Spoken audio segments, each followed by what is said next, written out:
과연 내가 이 정도의 재산을 떼어주면서까지 이혼을 원하는가를 다시 생각해 보셔야 한다는 거죠.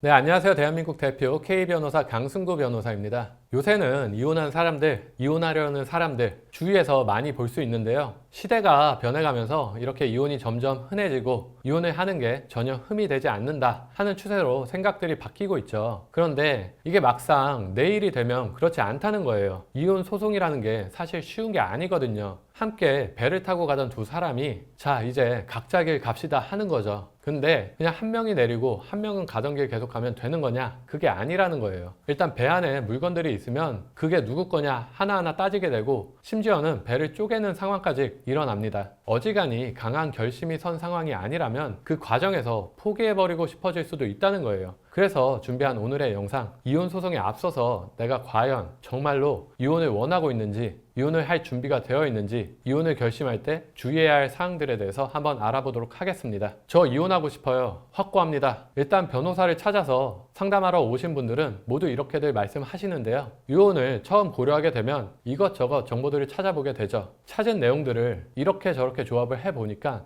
유책은 무조건 상대방이야. 그리고 양육권은 내가 가져야겠어. 상대방은 당연히 양육비를 충분히 주는 게 마땅하고, 그리고 재산분할도 내가 훨씬 많이 받아야 되는 거 아니야? 당연히 이렇게 생각을 했으니 이혼을 결정한 거겠죠. 이것저것 따져봤는데 이혼을 하면 나한테 이런 게 하나도 없네? 그런데 왜 이혼을 하려고 할까요? 표현이 조금 그렇긴 하지만 일단 손익계산을 해본 후에 지금 이대로 사는 것보다 이혼을 하는 게 여러 측면에서 더 합당하겠다 하는 판단이 들었기 때문에 이혼을 원하게 되는 거란 말이죠. 그런데 여기서 문제는 뭘까요? 이 모든 게 혼자 스스로 판단해서 내린 결론이라는 거죠. 인터넷에서 정보를 찾아봤다든지 주변 지인들한테서 이야기를 들었다든지 뭐가 어찌되었든 이건 법적으로 검토해서 나온 결론이 아니라는 거예요. 그래서 막상 상담하면서 지금 상담자분 상황은 이러이러하다 객관적인 상황을 말씀드리면 화를 내시는 분들도 계세요. 근데 소송은 심적으로 하는 게 아니라는 거예요. 일단 유책 부분부터 얘기해보죠. 우리가 이혼 소송의 대표적인 사유라고 말하는 외도, 가정폭력 이런 경우라면 일방이 유책이 확실하다고 볼 수가 있어요. 근데 사실상 뚜렷한 사유가 없는 경우가 더 많거든요. 흔히 말하는 성격 차이, 두 사람 사이에 계속 불화가 있고 행복하지 않고 뭔가 더 이상은 같이 살 수 없을 것 같아요. 뚜렷하게 어떤 사건이 있는 건 아닌데 확실히 계속 함께 살기는 힘든 상황인 거죠. 이럴 때 양측 얘기가 정말 달라요. 남편은 아내의 이러이러한 면 때문에 불화가 시작되었고 문제가 해결되지 않는다고 주장하죠. 근데 아내는 또 모든 원인은 남편에게 있다고 하는 거죠. 이런 경우에 정말 주의하셔야 하는 부분이 있는데요. 둘 사이가 일단 나쁘기 때문에 상대방도 당연히 이혼을 원할 거라고 생각하는 경우가 정말 많아요. 근데 실제로 상대방은 이 정도 일로 무슨 이혼을 이렇게 생각할 수도 있고요. 때로는 상대방도 이혼을 하고 싶은 마음이 없는 건 아니었는데 막상 재산분할, 양육권 이런 거 생각을 하니까 이혼하기 싫어지는 거죠. 이럴 때 섣불리 이혼 소송부터 제기한다? 상대방이 저는 싫은데요. 이 정도는 이혼 사유에 해당하지 않는다고 생각합니다. 전 가정을 유지하고 싶고 유지하기 위해서 이렇게 노력 중입니다 하면서 이혼 기각을 구하면 기각될 가능성이 훨씬 높다는 거죠. 따라서 무조건 소송부터 진행하고 싶다고 서두를 게 아니라는 거예요. 차근차근 지금 내 문제가 뚜렷한 이혼 사유에 해당하는 건지, 만약에 상대방이 내가 예상하는 것과는 다른 태도를 보일 때 그때에도 문제없이 소송을 진행할 수 있는 상황인 건지 이런 부분을 전문적으로 조언을 받고 제대로 확인해야 한다는 거죠. 재산분할 측면도 마찬가지인데요. 아무래도 부부가 결혼을 해서 살다 보면 재산이 섞이게 된단 말이에요. 결국은 이혼 소송이 진행되면 부부의 모든 재산을 두고 전체적으로 누가 얼마만큼 기여를 했는가 하는 기여도를 판단해서 분할을 하게 되는 건데, 이때도 양측 입장이 전혀 다르겠죠. 제가 진행했던 사건 중에 혼인기간만 30년 정도 되는 부부가 있었는데요. 급여 차이는 조금 있었지만 양측 모두 경제활동을 했고 부동산 같은 재산 명의는 주로 상담자분한테 몰려 있었어요. 첫 상담을 하러 오셨을 때 첫 마디가 전 한 푼도 못 줘요 였어요. 물론 심적으로는 그렇겠죠. 이혼까지 하려는 마당에 뭐가 예쁘다고 재산을 나눠주고 싶겠어요. 근데 이건 그냥 본인의 생각이고 심정일 뿐이라는 거예요. 실제 재판 결과가 이렇게 나올까요? 본인의 생각과는 전혀 다른 결과가 나올 수 있다는 거예요. 따라서 재산 분할을 해줘야 하는 입장에 있는 분들은 난 괘씸해서 무조건 한 푼도 못 줘 라는 마음은 일단 버리셔야 한다는 거죠. 재산 분할이라는 건 상대가 예뻐서 주는 게 아니잖아요. 부부가 함께 오랜 기간을 살다 보면 그 재산들이 유지되고 더 불어나게 결혼하고 하는 과정에서 알게 모르게 부부 모두의 노력과 기여가 있었다고 전제를 한 상태에서 분할 비율을 정하는 거예요. 내가 배우자랑 30년을 살았지만 나는 상대방에게 한 푼도 줄 수 없어. 근데 변호사 상담을 받아봤더니 재산 분할 비율이 60% 정도로 예측된대요.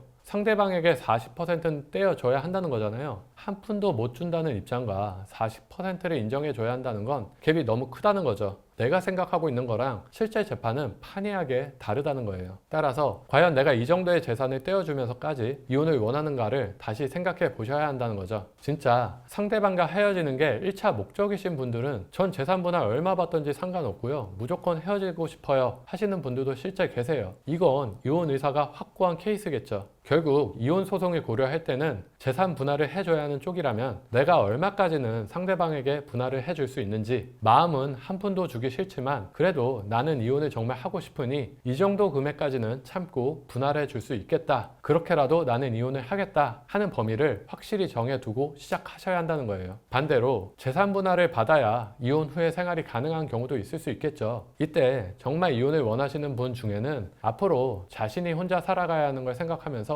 미리 일자리도 찾아두시고 월세집도 알아보시고 하는 분들도 계세요. 이분들의 마음은 만약에 내가 이혼 소송에서 재산 분할을 한 푼도 못 받는 경우가 생기더라도 나는 이혼을 할 거다 라는 거예요. 이 정도의 단단한 마음이라면 당연히 이혼도 가능하고 그 이후로도 잘 생활하실 거예요. 물론 혼인기간이 일정 정도 이상인 경우라면 특별한 상황이 아니고서는 재산 분할을 한 푼도 못 받을 일은 없고요. 양육권 문제도 비슷하겠죠. 일단 아이를 너무 사랑한다, 내 아이는 무조건 내가 키울 거야, 부모에게 그런 마음 당연하죠. 근데 아이를 키우는 건 역시 마음만으로 해결되는 문제는 아니라는 거예요. 아이와의 유대나 아이에 대한 사랑, 이런 게 당연히 중요한 요소지만 그 외에도 아이를 제대로 키울 수 있는지 경제적인 부분도 무시할 수 없다는 거죠. 따라서 재판부가 여러 측면을 고려해서 내가 아니라 상대방이 양육자로 적합하다 판단할 수도 있어요. 그런 경우라면 내가 아이를 직접 키우지 못하더라도 이혼을 원하는지 진지하게 생각해 보셔야 하고요. 반대로 양육권은 확보를 했어요. 근데 사실 아이를 혼자 키운다는 게 쉽지 않은 일이고요. 상대방이 양육비를 제때 안 줄 수도 있어요. 따라서 이런 경우가 닥친다 하더라도 내가 혼자 스스로 이겨내면서 아이를 키울 확고한 결심까지 가지고 있어야 한다는 거죠. 물론 객관적으로 판단을 받아봤더니 모든 측면이 나에게 유리할 수도 있어요. 그렇지만 그럼에도 불구하고 이혼을 고민하고 있는 시점이라면 모든 상황이 나에게 불리한 경우를 한번 상상해 보시라는 거예요. 내가 재산 분할을 한 푼도 못 받는 경우, 또는 상대방이 내 재산의 반 이상을 가져가는 경우, 사랑하는 내 아이를 내가 못 키우는 경우, 이런 상황을 전제해 봤는데도 나는 여전히 이혼을 원한다? 이런 확고함이 있어야 소송 진행도 원만하게 가능한 것이고, 이혼 이후에 본인의 새로운 생활에도 빨리 적응할 수 있다는 것 꼭 기억해 두시기를 바라면서 오늘 영상 마무리하겠습니다.